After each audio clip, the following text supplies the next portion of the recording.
નમસ્તે વિદ્યાર્થી મિત્રો, કેમ છો? મજામાં? આજે આપણે ધોરણ 10 ના વિજ્ઞાનમાં ચેપ્ટર નંબર 12 વિદ્યુતમાં અલગ અલગ અગાઉ આપણે ટોપિક જોઈ ગયા. વિદ્યુત ભાર, વિદ્યુત પ્રવાહ, વિદ્યુત સ્થિતિમાન અને અવરોધ. એના આપણે સૂત્રો પણ જોયા. હવે આ સૂત્રોનો આપણે વ્યવહારમાં કેવી રીતે ઉપયોગ કરી શકીએ એ પ્રમાણે આપણે પાઠ્યપુસ્તકમાં જે ઉદાહરણના દાખલા આપ્યા છે, બરાબર, એ સોલ્યુશન કરવાનો પ્રયત્ન કરીએ. એમાંથી ઉદાહરણનો પહેલો દાખલો છે કે કોઈ વિદ્યુત બલ્બમાં ફિલામેન્ટ એટલે કે તારમાંથી 0.5 એમ્પિયર વિદ્યુત પ્રવાહ છે એ 10 મિનિટ સુધી વહે છે, તો પરિપથમાં પસાર થતો વિદ્યુત ભાર ગણો. તો પરિપથમાં પહેલા તો આપણને રકમમાં જેટલી વસ્તુ આપી છે, બરાબર, જેટલી કિંમત આપી એટલી લખી લઈએ. એમાં સૌ પ્રથમ આપી છે કે વિદ્યુત પ્રવાહની સંજ્ઞા કઈ છે? તો કે I કેટલો આપ્યો છે? 0.5 એમ્પિયર. સરસ. હાલો, એના પછી શું આપ્યું છે? તો કે સમય આપ્યો છે. લખી નાખીએ સમય એટલે કે t બરાબર 10 મિનિટ. આ મિનિટમાં આપ્યો છે, આપણે એને સેકન્ડમાં રૂપાંતર કરવો છે. તો 10 મિનિટ એટલે કે 1 મિનિટ બરાબર 60 સેકન્ડ, તો ગુણ્યા 60 તમે કરી નાખો, બરાબર, એટલે બધી સેકન્ડમાં રૂપાંતર થઈ જાય એટલે કે 600 સેકન્ડ જેટલો સમય મળ્યો. તો મેળવવાનું શું છે? તો પરિપથમાં પસાર થતો વિદ્યુત પ્રવાહ આપણને આપ્યો છે, સમય આપ્યો છે, તો વિદ્યુત ભાર મેળવો. સૂત્ર યાદ કરો, I બરાબર Q ના છેદમાં T. રકમમાં I આપ્યું છે, સમય આપ્યો છે. મારે શું જોઈએ છે? વિદ્યુત ભાર. બનાવો કરતા, તો Q ને આપણે કરતા બનાવીએ, બરાબર, તો I ગુણ્યા T થાય. I બરાબર રકમમાં શું આપ્યું છે? 0.5. એને આપણે 5 ના છેદમાં 10 પણ લખી શકીએ, પોઈન્ટ દૂર કરો એટલે. સમય કેટલો આપ્યો છે? તો સમય છે 600 સેકન્ડ, બરાબર, તો ગુણ્યા 600, 0 દૂર થઈ જાય, 6 પંચાને 30 એટલે કે 300 વિદ્યુત ભાર છે, એટલે કે પાછળ શું છે? કુલમ્બ. તો આપણને કેટલો વિદ્યુત ભાર મળ્યો? 300 કુલમ્બ. એનો મતલબ એમ થાય કે કોઈ વિદ્યુત બલ્બમાં ફિલામેન્ટમાંથી જ્યારે 0.5 વિદ્યુત પ્રવાહ 10 મિનિટ સુધી વહેતો હોય તો ટોટલ કેટલો વિદ્યુત ભાર વહેતો હશે? તો કે 300 કુલમ્બ જેટલો વિદ્યુત ભાર. એના પછીનો પ્રશ્ન છે કે 12 વોલ્ટ વિદ્યુત સ્થિતિમાનનો તફાવત ધરાવતા બે બિંદુઓ વચ્ચે 2 કુલમ્બ વિદ્યુત ભારને લઈ જવા માટે કેટલું કાર્ય કરવું પડે? જેટલી વસ્તુ આપી છે, બરાબર, જેટલી કિંમત આપી એટલી પહેલા લખી લઈએ. તો સૌપ્રથમ વિદ્યુત સ્થિતિમાનનો તફાવત એટલે કે વોલ્ટેજ V બરાબર કેટલા આપ્યા છે? તો કે 12 વોલ્ટ. એના પછી 2 કુલમ્બ વિદ્યુત ભારને, એટલે આપણને વિદ્યુત ભાર આપ્યો. વિદ્યુત ભારની સંજ્ઞા છે Q, બરાબર, કેટલી આપ્યું છે? તો કે 2 કુલમ્બ. સરસ. હાલો, શું મેળવવાનું છે? તો આ વિદ્યુત ભારને લઈ જવા માટે કેટલું મારે કાર્ય કરવું પડે, બરાબર, એટલે કે મારે W એટલે કે વર્ક મારે મેળવવાનું છે. તો સૌપ્રથમ આપણે વિદ્યુત સ્થિતિમાનનું સૂત્ર યાદ કરો. શું હતું? આવું કઈ સૂત્ર હતું. વિદ્યુત સ્થિતિમાન એટલે કે V બરાબર કરેલું કાર્ય છેદમાં વિદ્યુત ભાર. આપણે મેળવવાનું શું છે? કાર્ય મેળવવાનું છે. કાર્યને કરતા બનાવી એટલે કે W બરાબર, આને કરતા બનાવો તો Q ઉપર અંશમાં જાય એટલે શું થાય? ગુણાકારમાં, એટલે કે V ગુણ્યા Q. તો વિદ્યાર્થી મિત્રો, V એટલે કે વિદ્યુત સ્થિતિમાન આપણને કેટલું આપ્યું છે? તો કે 12 વોલ્ટ આપ્યું છે. હાલો, 12 વોલ્ટ મેં લખી નાખ્યું. એના પછી Q વિદ્યુત ભાર કેટલો આપ્યો છે? 2 કુલમ્બ. ચાલો, 2 કુલમ્બ. તો આપણને 12 દુ 24 એટલે કે 24 જૂલ જેટલું કાર્ય થયું એમ કહેવાય.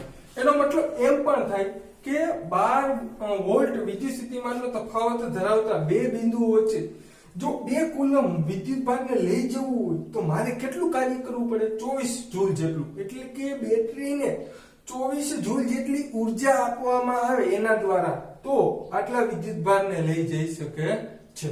આપણે 2 ઉદાહરણ જોયા. હવે ત્રીજું ઉદાહરણ જો. ત્રીજું ઉદાહરણ છે એની અંદર 2 પેટા પ્રશ્નો પૂછ્યા છે. એમાંથી એક એક આપણે જોઈએ. સૌપ્રથમ ઉદાહરણ 3 માં એ નામનો પ્રશ્ન છે. શું કહે છે એ તો જો કે જો વિદ્યુત બલ્બના ફિલામેન્ટનો અવરોધ 1200 ઓહમ હોય, એટલે અવરોધ આપણને આપી દીધો કેટલો છે R બરાબર તો કે 1200 ઓહમ બરાબર, અને તે 220 વોલ્ટ એટલે કે વિદ્યુત સ્થિતિમાન આપ્યો. કેટલો આપ્યો છે 220 વોલ્ટ પ્રાપ્તિ સ્થાન સાથે જોડવામાં આવે તો વિદ્યુત બલ્બ કેટલો પ્રવાહ ખેંચે બરાબર.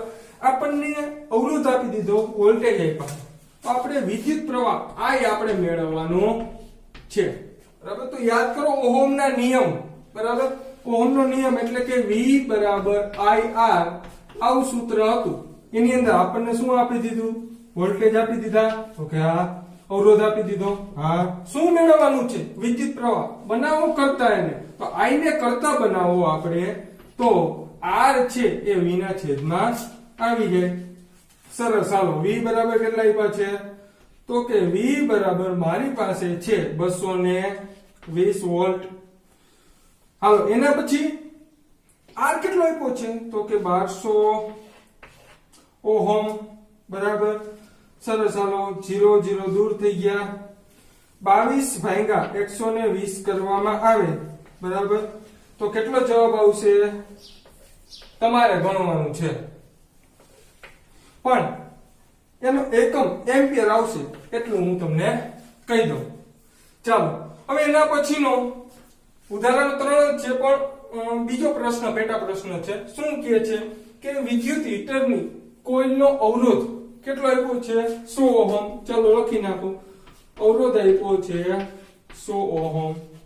સરસ. હાલો તેને 220 વોલ્ટના પ્રાપ્તિ સ્થાન એટલે કે વોલ્ટેજ વિદ્યુત સ્થિતિમાનનો તફાવત કેટલો આપ્યો છે 220 વોલ્ટના પ્રાપ્તિ સ્થાન સાથે જોડતા તે કેટલો વિદ્યુત પ્રવાહ ખેંચે. આમાં પણ આની રીતે I આપણે મેળવવાનો છે.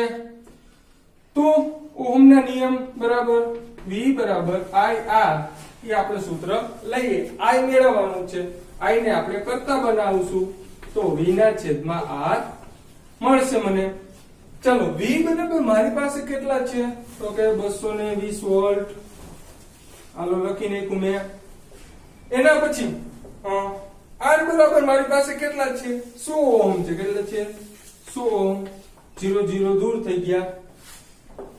ચલો આનો જવાબ પણ તમારે ગોતવાનો છે બરાબર. 22 ના છેદમાં 10, 22 ભાગ્યા 10 જે જવાબ મળે તે છેલ્લે વિદ્યુત પ્રવાહનો SI એકમ એમ્પિયર આવશે બરાબર. જવાબ તમારે જાતે જ મેળવવાનો છે.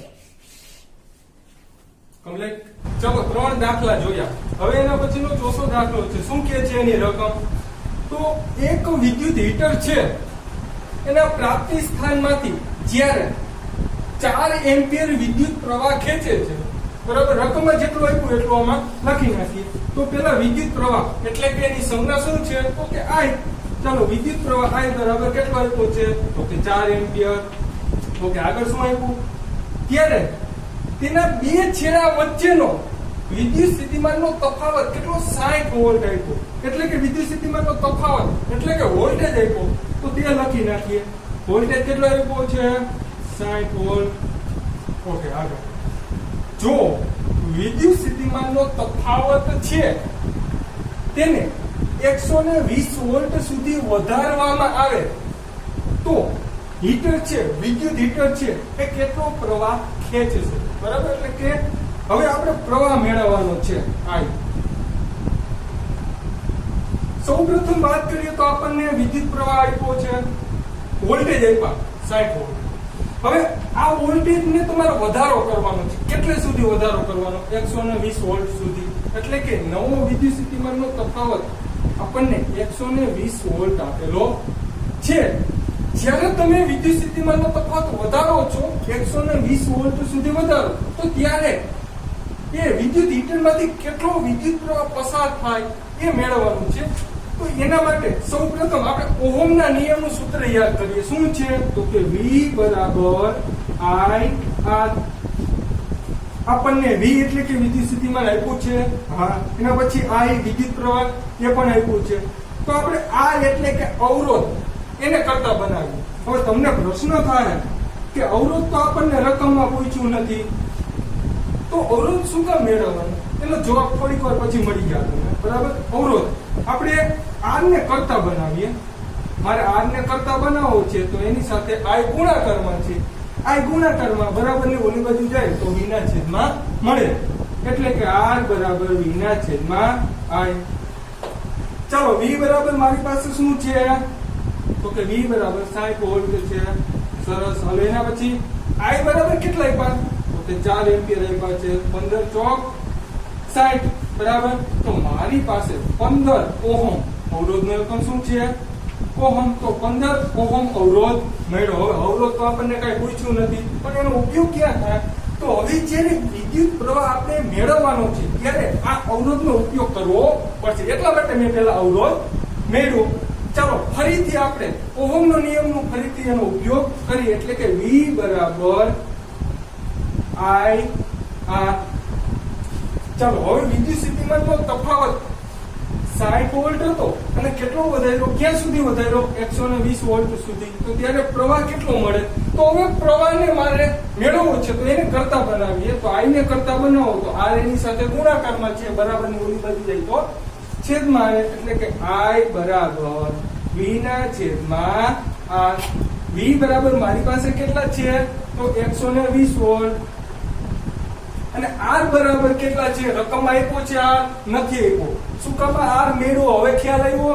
તો R આપણે એટલા માટે મેળવો કે બીજી વખત જ્યારે આપણે વિદ્યુત પ્રવાહ મેળવો હતો ત્યારે R આપણે જોઈતો હતો, બરાબર. એટલે કે R બરાબર કેટલા મળ્યા છે?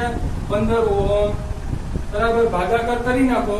15 અઠાને 120, એટલે આપણને વિદ્યુત પ્રવાહ 8 એમ્પિયર મળ્યો. એટલે આપણે છેલ્લે તમે લખી શકો કે જો વિદ્યુત સ્થિતિમાનનો તફાવત 120 વોલ્ટ સુધી વધારવામાં આવે તો વિદ્યુત હીટર છે એ કેટલો પ્રવાહ ખેંચે? તો 8 એમ્પિયર જેટલો પ્રવાહ ખેંચે. પાંચમું ઉદાહરણ છે કે આપેલ દ્રવ્યના L લંબાઈ અને એ આડછેદ ધરાવતા તારનો અવરોધ 4 ઓહમ છે. તો આ જ દ્રવ્યના L/2 લંબાઈ અને 2a આડછેદ ધરાવતા તારનો અવરોધ કેટલો થાય? તો પેલા આપેલ દ્રવ્યના પ્રથમ તાર માટે વાત કરીએ. પ્રથમ તાર માટે, બરાબર. પ્રથમ તાર માટે આપણે વાત કરીએ તો અવરોધ R બરાબર આપણી પાસે અવરોધના અલગ અલગ સૂત્ર છે, બરાબર. એક તો ઓહમના નિયમને આધારે V બરાબર IR ને લગતું સૂત્ર છે. પછી દ્રવ્યની અવરોધકતા ρ બરાબર RA ના છેદમાં L, એટલે કે આ સૂત્રની આપણે ઉપયોગ કરશું. તો એ સૂત્ર મુજબ R બરાબર ρ ઇન્ટુ L ના છેદમાં A, આવું આપણને સૂત્ર તો મળે. તો હવે આપણને આપ્યું છે કે L લંબાઈ, પ્રથમ તાર માટે લંબાઈ કેટલી છે? તો કે L. એના પછી એ આડછેદનું ક્ષેત્રફળ, એનું આડછેદનું ક્ષેત્રફળ કેટલું છે? તો કેપિટલ A. તો તારનો અવરોધ આપ્યો છે, એટલે કે તારનો અવરોધ કેટલો આપ્યો છે? 4 ઓહમ આપેલો છે. હવે વાત કરી બીજા તાર માટે, તો લખી નાખો બીજા તાર માટે. તો બીજો તાર છે એ પણ એ જ દ્રવ્યનો છે, એટલે એ જ દ્રવ્યનો હોય એટલે બંનેની અવરોધકતા તો સમાન જ રહેશે, બરાબર. ચાલો, બીજા તાર માટે વાત કરીએ તો એની લંબાઈ છે એ પ્રથમ તાર કરતા અડધી આપી છે. કેટલી આપી છે એની લંબાઈ? પ્રથમ તાર કરતા અડધી, એટલે કે L ડેશ બરાબર પ્રથમ તાર L હોય તો એના ભાગ્યા 2, એટલે કે અડધી એની લંબાઈ આપી. 2 એ આડછેદનું ક્ષેત્રફળ, એટલે કે એનું આડછેદનું ક્ષેત્રફળ છે, બરાબર. એ કેટલું આપ્યું છે? તો પ્રથમ તાર કરતા 2 ગણું આડછેદનું ક્ષેત્રફળ, એટલે કે 2a આપેલું છે. તો એ તારનો નવો અવરોધ R ડેશ આપણે મેળવવાનો છે. દ્રવ્ય એનું એ જ છે એટલે કે અવરોધકતા રો એ તો એમનામ જ રહેશે. ચાલો વાત કરીએ આના માટેનું સૂત્ર. બીજો તાર છે એટલે આને r ડેશ કયો બરાબર, રો એમનામ રહેશે, l ડેશ અને a ડેશ બરાબર. બંનેની કિંમત અલગ અલગ રહી એટલા માટે આપણે બીજા સૂત્રમાં ડેશ રાખ્યા છે. ઓકે ચાલો, l બરાબર નવી લંબાઈ કેટલી છે પેલા કરતા અડધી, એટલે આની જગ્યાએ આપણે સૂત્રમાં શું મૂકશું, રો એમનામ રાખું, l ડેશ બરાબર l ના છેદમાં 2. હાલો a ડેશ ની જગ્યાએ મારે કેટલા મૂકવાના છે તો કે 2a બરાબર કમ્પ્લીટ.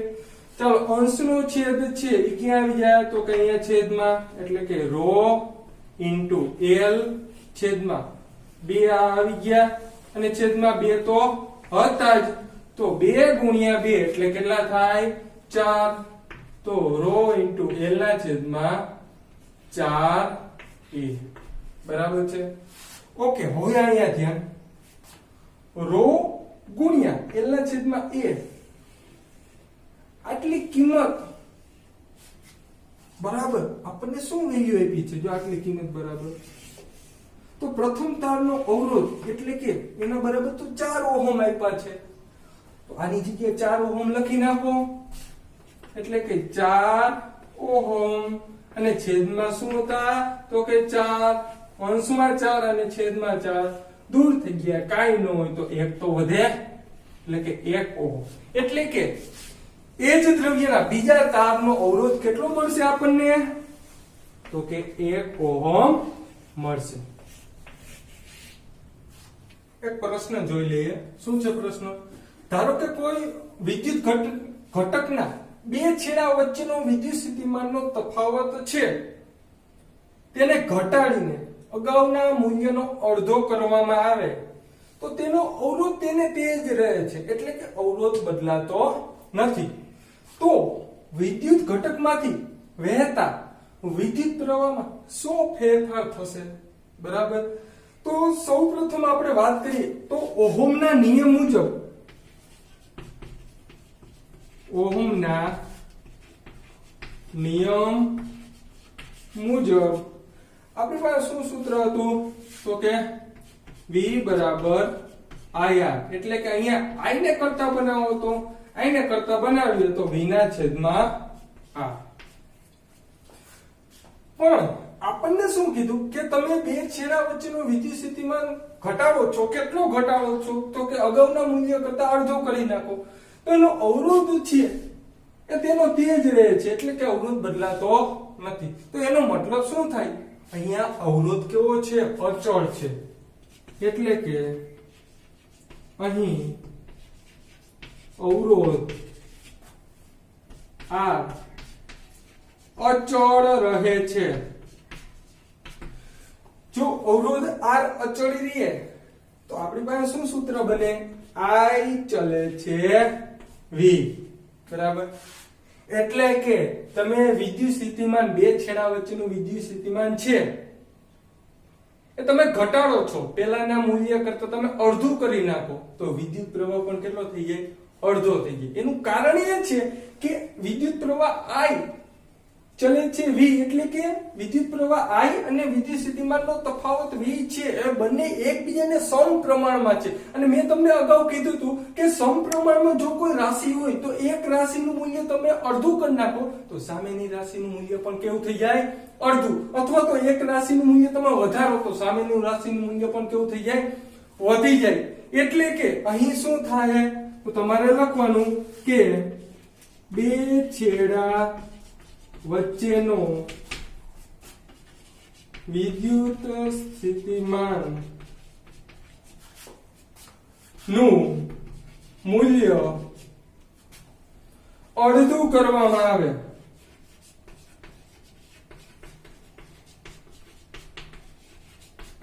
આવે તો વાહકતામાંથી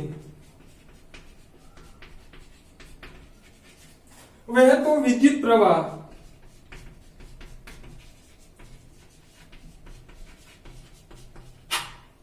અગાઉના મૂલ્ય કરતા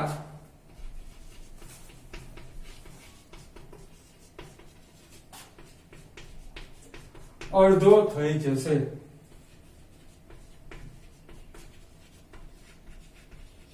જો આને સૂત્ર સ્વરૂપે આ એનો જવાબ મળી ગયો, પણ જો તમારે સૂત્ર સ્વરૂપે તમારે સમજવું તો પણ હું સમજાવી શકું. કેવી રીતે કે જો સમપ્રમાણ થઈ ગયું, I ચાલે છે V, એટલે કે I અને V એકબીજાના સમપ્રમાણમાં છે. જો શરૂઆતમાં I બરાબર વિદ્યુત પ્રવાહ I V ના છેદમાં R, બરાબર. આ સૂત્ર પ્રમાણે વાત કરીએ તો શરૂઆતમાં V જેટલો વાહકના બે છેડા વચ્ચે V જેટલો વિદ્યુત સ્થિતિમાનનો તફાવત છે, R જેટલો વાહકતાનો અવરોધ છે અને I જેટલો વિદ્યુત પ્રવાહ વહે છે. હવે એના પછી શું કીધું આપણને કે જ્યારે વિદ્યુત સ્થિતિમાનનો તફાવત આપણે અગાઉ કરતા અડધો કરી નાખો, એટલે કે ધારો કે નવો વિદ્યુત સ્થિતિમાનનો તફાવત VDS મળતો હોય, એ કેટલો મળે છે? અગાઉ કરતા અડધો મળે છે. અને અવરોધ તો નવો અવરોધ છે એ અગાઉનો અવરોધ જેટલો જ રહે છે, એટલે R ડેશ બરાબર R. તો I બરાબર I ડેશ નવો વિદ્યુત પ્રવાહ કેટલો મળે? તો સૂત્ર સ્વરૂપે આપણે સમજી લઈએ. તો ફરીથી આ જ સૂત્ર મૂકો, I ડેશ બરાબર V ડેશ ના છેદમાં R. R ડેશ નો લખી શકાય કારણ કે અવરોધ આપણે અચળ રહે છે, બરાબર. તો ચાલો V ડેશ બરાબર કેટલું છે મારી પાસે? અગાઉના કરતા અડધું, એટલે કે V ડેશ ની જગ્યાએ V ના છેદમાં 2 હું મૂકી દઉં અને છેદમાં R. અંશનો છેદ ક્યાં ગયા? તો કે છેદમાં આવી ગયા. તો મને આવું મળ્યું V છેદમાં 2R. હવે V ના છેદમાં R બરાબર તો આપણી પાસે છે શું છે? V ના છેદમાં R બરાબર તો I. તો મૂકી દો I V ના છેદમાં R બરાબર તો I છેદમાં શું છે? 2. તો એનો મતલબ એમ થાય I ડેશ બરાબર I ના છેદમાં 2. એનો મતલબ એમ થાય કે જો વિદ્યુત સ્થિતિમાન તમે અડધું કરી નાખો છો તો તેમાંથી વહેતો વિદ્યુત પ્રવાહ પણ કેવો થઈ જાય છે? અગાઉના મૂલ્ય કરતા અડધો.